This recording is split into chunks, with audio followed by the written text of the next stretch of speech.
Hello, future millionaires. This is Aztec. This is the CSC. Today, we're just going to talk about the charts. We're going to talk about Coinmarketcal, some upcoming events. We're also going to talk about this article, World's 23rd Richest Man Invest in Cryptocurrency Exchange, Bakkt's first funding round. So, charts are looking like they're heating up. It's a good time to go ahead and make a video, talk about where we may be going. I've been experimenting on this chart, doing a bunch of just kind of experimenting, looking, playing around with it. I know a lot of people are going to think this is kind of interesting, kind of funny, but basically I broke out the fib retracement and I'm going to analyze this entire structure here, this dip that we took from the 6K area down to where we are now. And I basically took the fib retracement from the top of the breakdown all the way to the bottom, and just to kind of give us some perspective of where we're at on the potential of moving up from here. Now, I'm not saying that this is a bottom. I want to be very, very careful here. But this could be a potential, basically like a temporary bottom. If not the bottom, but let's just say for now it's a temporary bottom. I don't call bottoms and tops. I just go day by day. I analyze and I trade based off what I see day by day. So, if this was some type of actual recovery, like I said in the past, let's go ahead and make some lines. So if we were to say that this was, we have kind of, let's use some Elliott wave here. If we were to say this was our 1 and our 2. See, our 3 would, let's see, let's go ahead and zoom out here. 3 would probably come up to the 50, I would believe. And then we'd correct down. We'd probably correct down right here because this meets up with the last point. And we could probably come up to the 618 for that 5. So, just kind of projecting into the future. A lot of you guys like the projections into the future. I'm not really big into doing this because, like I've said in the past, the further you project in the future, the greater margin of error that you can create with your predictions. So we're going to go ahead and talk about the future here and also talk about the short term. I think in the short term we'd probably come up to the 4,300 area. Maybe like around 4,200 area if we were to break up from here. Now, basically, what we could be seeing is this 1, 2, 3, 4, 5 movement, and if we were to look at kind of like at this first wave here that we saw being the Christmas rally, we could say this would be like the first fractals here. You have the 1, 2, 3, 4, 5 of the first wave, and we had our A, B, C correction here, some consolidation, broke out. This could be the first, you could say, fractal of this third wave here. So this could be the 1, 2, 3, 4, 5 kind of thing. So we're building up here. Now, we can never really predict time, how long this will take, so don't take the time into consideration. This is ending on the January 26th. I wouldn't really look at that. I'm just saying that we could hit these targets, hitting these fibs, and this would be kind of like a fib retracement for this entire breakdown. People have said we should see some type of V-shaped kind of recovery. These points that I've thrown out here could look a lot different. This is just kind of projecting into the future bullishly. This is definitely not something that I think will happen perfectly to this T. I think if anything, what we really have going on is this here. We got this bull flag. If we zoom in to this bull flag here, we look at it. There is some bullish signs here. For instance, it's a bull flag. That's bullish.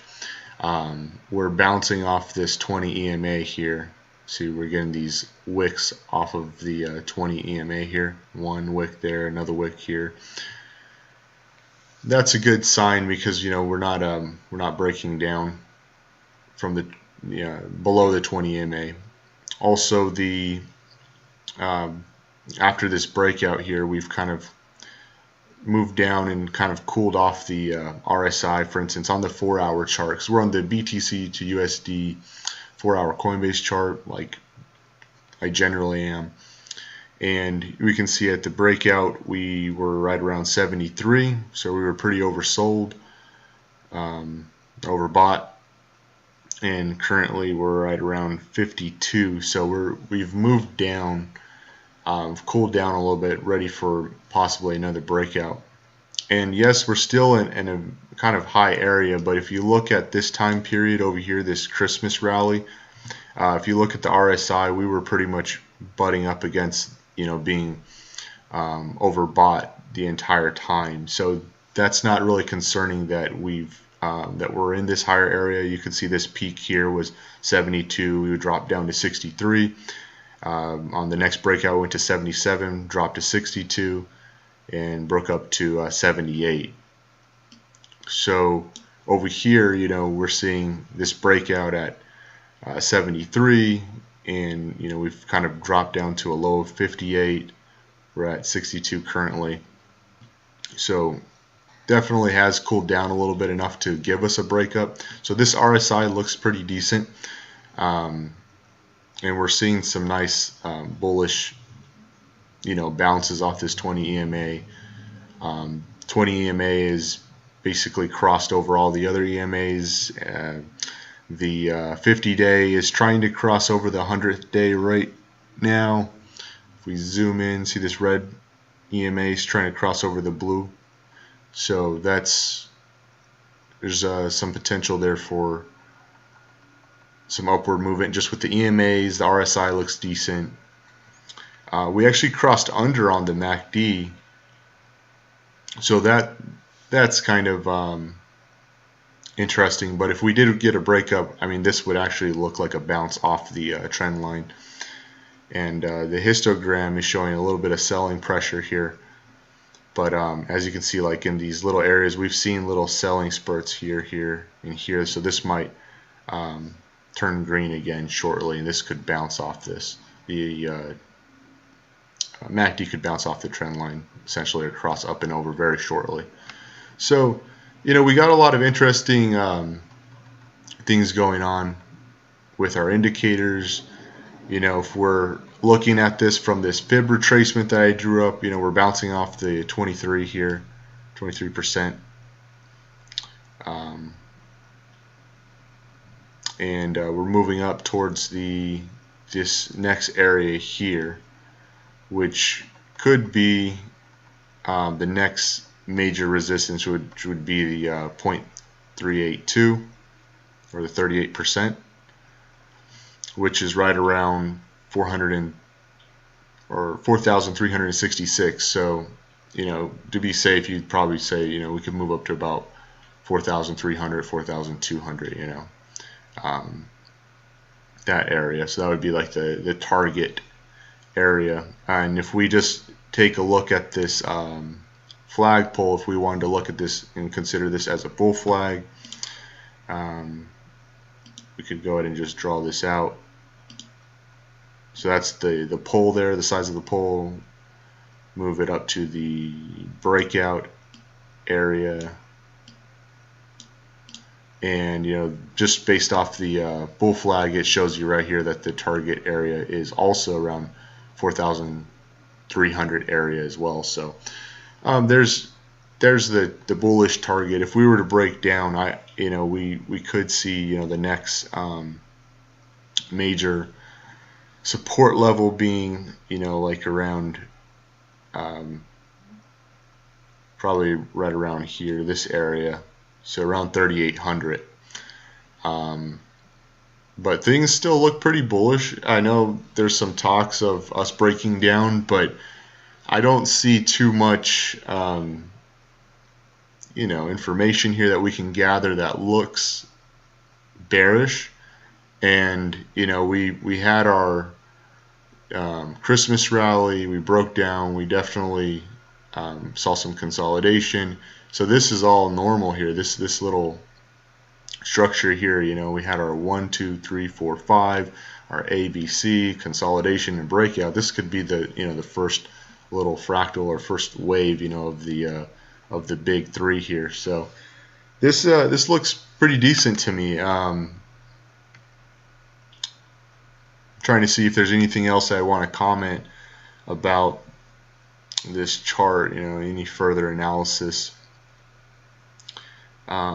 It's looking decent, and I think this is kind of catching my eye down here. This little article says Russia on the verge of investing 10 billion in Bitcoin. I think that's kind of an interesting article. I'm not really going to click into that because I haven't read into it. It just popped up, and you probably can't actually see it because my face is in the way. It's over here. But that's actually pretty interesting. A lot of people are saying Russia could be jumping into Bitcoin,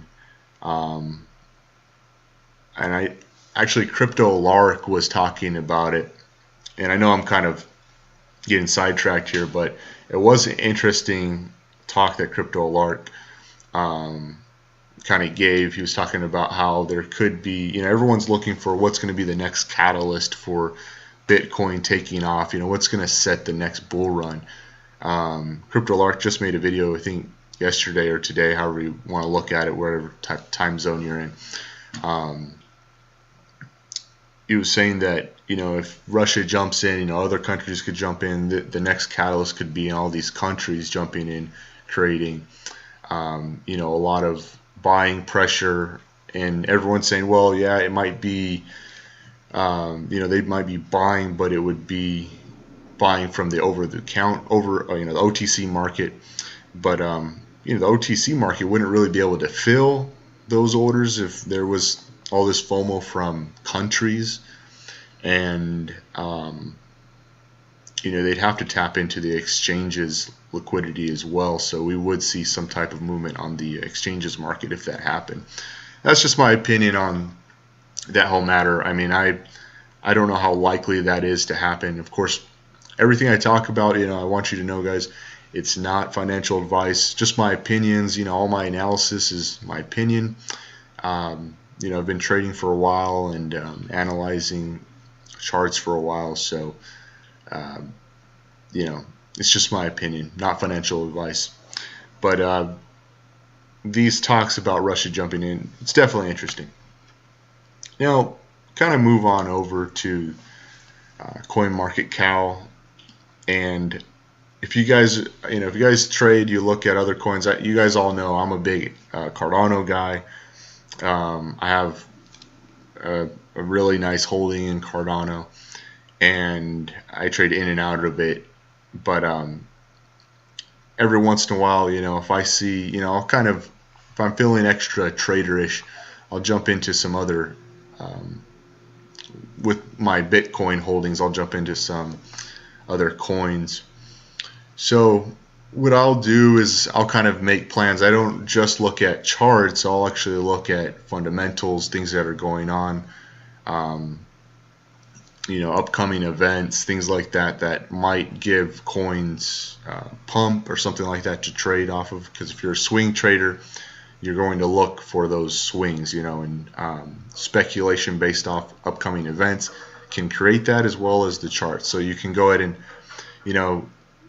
for instance, look at Bitcoin and look at the chart, see if it looks good, and then you could come over to your Coinmarketcal, see if there's any Bitcoin upcoming events. And as we can see right up from the start, we see the CBOE expiration date. It's going to be on the 16th. And I've been talking about this, guys, all through 2018. I was saying, we were every time these dates, these future expiration contracts happened, we would see really bearish movements. But in December, we actually seen both of the expiration dates, act very positively. The Bitcoin price moved up on those days. So, it's going to be very interesting to see what happens, on this date, on the 16th. This is the first futures expiration. So we could see some movement upward, around this date. And Coinmarketcal.com is, it's an interesting site to look at. You have to be careful, basing things off of this site. There's a lot more research I do. You guys know that if you follow me. There's so much that I look into, but it's interesting to see what's upcoming. If we kind of scroll down, let's see if I can find anything else interesting. I'm not real interested in conferences. You can see these conferences here. I'm not really interested in conferences. They don't generally produce very much speculation. Summits, that doesn't do much for me also. Hard forks can, but this coin here to me is, if you're in it, I'm sorry, but I'm not really interested in this. It doesn't look like a project that I even care to know very much about. But Walton Chain here, let's see, it's on January 18th. Shows that they're having a mainnet update and testing. This could generate some speculation. So anything having to do with mainnets. So you could go ahead and look at Walton Chain charts, and from my understanding, they're also like Cardano, extremely oversold. The price is very depressed. So, if you're looking to look at other things, I would say, I'm not suggesting anything, guys. I'm just saying this could be something to look at. I'm not suggesting jumping in, is what I'm saying. I'm saying maybe something to look at. Oh, here we go. Binance on the 19th, they're BNB coin. They're doing a coin burn. Coin burns also can generate some speculation. AMAs can be good because sometimes CEOs or whoever's doing the AMA ask me anything. They can kind of give some secrets or talk about something that's being launched. So let's see what this says. Details of FX blockchain tokenomics will be finalized. The team will also host AMA session on January 19th to answer all the questions. And I think I actually was looking at the PundiX or NPXS chart, and I think it was up 20% just today. So there could be, I don't generally buy into coins that are already, if I'm looking to swing something, I don't buy coins that are already pumped, but this could be a start of a pump, something maybe to look in if you're looking for a swing. PundiX. Let's see. I just want to kind of go over these with you guys, just kind of talk with you guys. You guys can kind of see how I think when I look at things and what's going through my mind when I'm seeing, these upcoming events. Here we go. This is going to be interesting. This day could be very interesting. Could this Bakkt launch, or there could be another, Bakkt could come out and say that they're actually going to postpone the launch, really. So this day could be an interesting day to look out for. Now, I have an article here that kind of talks about it, so we'll talk more about that in a little bit, but this is definitely going to be interesting, whether or not they launch on the 24th like it's saying or not. Here we got on January 25th, there's a CME. This is a futures contract, last trade. So on these dates also we see We've seen in the past a lot of downward movement. We'll see if we see some upward movement again, in December with both of the contracts, the futures expirations, kind of producing bullish sentiment and bullish movements on the charts for Bitcoin. With that break of market structure, because all of 2018 was just so negative with these dates, for the most part, we could see this being a bullish date to look out for. Possibly. Not financial advice, guys. Nothing I'm talking about is financial advice. I used to be really interested in Redcoin back in the day. I'm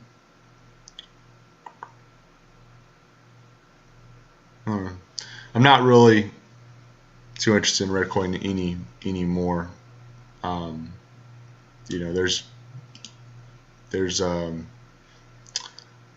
other coins I think that have more to offer. ZRX is an interesting project, or OX. See, this is just a convention, so that's not very interesting to me. Oh, we got something interesting here. A mainnet launch, January 31st, Zilliqa. I think Zilliqa has been doing very well on the charts, so it could be seeing some build up. Also, another thing to look out for, if you're looking at Coinmarketcal, you can look at the votes. You see these votes here, and that kind of tells you how much speculation is. It's almost like a barometer of how much speculation is behind this event or this date. So it shows 327 votes, 94% accuracy. It's kind of something to take into consideration. I might look at Zilliqa's charts.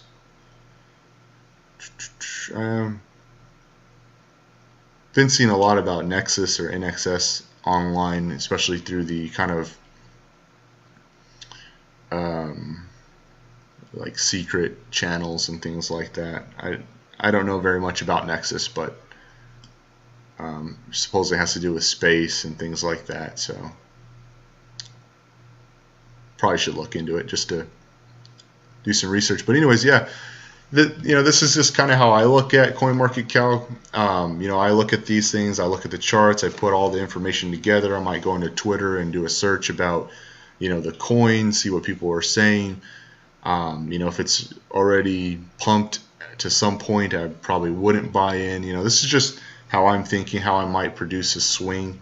I don't really trade Cardano like this. I really mainly trade Cardano based off how Bitcoin is fluctuating, because it's a lot more safe. So for instance, to kind of give you an idea, I'm just kind of throwing out a bunch of things here today. So like I say, it's always free knowledge. I don't want anything from this, guys. And of course, please know this is not financial advice. This is just things that I do. But with Bitcoin and Cardano, what you can do to acquire more Cardano is basically, when you see Bitcoin about to break out, you could buy Cardano and then sell it when Bitcoin's about to correct, and you can sell back into Bitcoin, or kind of tether up or something like that, and then buy Cardano again for a cheaper price, and you'll see your Cardano grow and grow and grow. You can make 20K Cardano on those swings easily, each trade. So it's a little easy way to acquire more Cardano without having to pay more money. Let's see. Yeah, that's just how I kind of look at CoinMarketCal. I haven't really looked at this with you guys before, or it's been a while, so I thought I'd kind of visit this CoinMarketCal website with you guys, show you how I think. And let's go ahead and talk about this article. World's 23rd richest man invests in cryptocurrency exchange, Bakkt's first funding round. And person of interest here is Li Ka-shing, leads investment round for Bakkt. Says Bakkt, a cryptocurrency platform backed by the Intercontinental Exchange, or ICE, had completed its Series A funding round on December 31st, 2018. Bakkt signed off more than 180 million raised, entering the new year with a bang. Now, see, a lot of people actually are saying because this Series A, this funding round, just being completed on the 31st, there might not be enough time. People are saying there's possibly not enough time for them to get in there, and what if they haven't developed everything that they need to develop, and really launch on the 29th. I think that was 24th through 29th. Let's take a look. What was the Bakkt? 24th to 24th. So they're saying, if they just did their seed round, their first Series A funding round on the 31st, is there really enough time for them to launch on the 24th? There's a lot of kind of FUD around that, but I think that everything could already be created for the most part. They could potentially already have everything there so that the investors already see how everything works. It doesn't mean that just because the funding round is just taking place that they don't already have an infrastructure. The funding could go to a lot of other things, many of the things that a large company or starting, would need the money to fund. So anyways, let's see. It says the parent company of the New York Stock Exchange managed to attract, and so that parent company of the New York Stock Exchange is ICE. That's what they're talking about. So that's why ICE is such a big deal, because it basically owns the New York Stock Exchange. But anyways, managed to attract heavyweight tech and venture capital investors, including Boston Consulting Group, Microsoft's venture capital arm, M12, and Nasper's fintech company, PayU, Bakkt's Medium post revealed. So if you go to their Medium articles, there's probably more about this here. And it says, according to EJ Insight, one of the most notable investors in Bakkt was Horizons Ventures, a Hong Kong venture capital firm founded by Li Ka-shing, who is the 23rd richest man in the world according to Forbes. He has been accumulating an assorted portfolio of tech startups over the last decade. Here it talks about his portfolio. It says this, however, isn't the first time Ka-shing has ventured into cryptocurrencies. In 2013, Horizons Ventures invested in BitPay. I think we all know who BitPay is, guys. That's a big thing there. A Bitcoin payment processing software.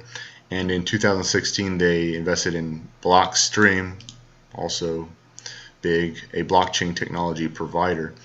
So, it looks like Li Ka-shing has a known and well-documented history of investing in, good companies, especially in crypto. So him investing in Bakkt kind of really shows you that Bakkt really has a lot of potential, because, someone, like I've said in the past, I follow the stars, I follow the smart money, and this guy, is definitely smart money. So I thought this would be interesting for you guys to look at, and I just kind of wanted to talk about Bakkt with you guys. It's definitely, a good possibility that it does launch, though, a lot of people are saying that they're expecting for it to not launch, but I don't think anyone truly knows at this point. But based off what people are saying, saying that there's not, if they were just doing their Series A recently, they don't have enough time to launch. That I don't really see as a good point. And, basically at the end of the article here, it says, let me see if this is the part. Yeah, it says many small-time crypto traders are looking forward to the launch of Bakkt's contracts on January 24th, as the initial launch was set for November 2018. The company blamed regulatory setbacks for the delay, with Loeffler saying Bakkt has filed an application with the U.S. Commodity Futures Trading Commission and was waiting for approval. So I think really the Series A, all that information, that really doesn't matter to me. What matters to me most is this whole, the CFT, or however they're pronounced, Commodity Futures Trading Commission. I think waiting on their approval, any type of government approval, is probably the most important thing to look at. And especially everything going on with the U.S. government, that could affect the launch, So it is interesting, though, will Bakkt launch? And, we can see that Bakkt definitely has smart money behind it. So this is something to look forward to, the 24th, another date. We've got a lot of things that could potentially happen, not financial advice, but if these things go through, we definitely could see this kind of movement here, at least in the short to mid term, where we're, creating these upward movements. And I'd say the target being around 5,100, 5,200, for Bitcoin in the short to medium term, at least through Q1. But if these things don't go through, we could actually see us break down. And, if the wells with these futures contracts go back bearish, we could definitely see, downward movement. So anyways, guys, hope you thought this video was informative. Subscribe for more. Go ahead and like if you found this to be a good video, if you liked it. Kind of tired right now, so I don't have a whole lot of jump in me right now. But anyways, guys, never give up on the future of money. Take it easy.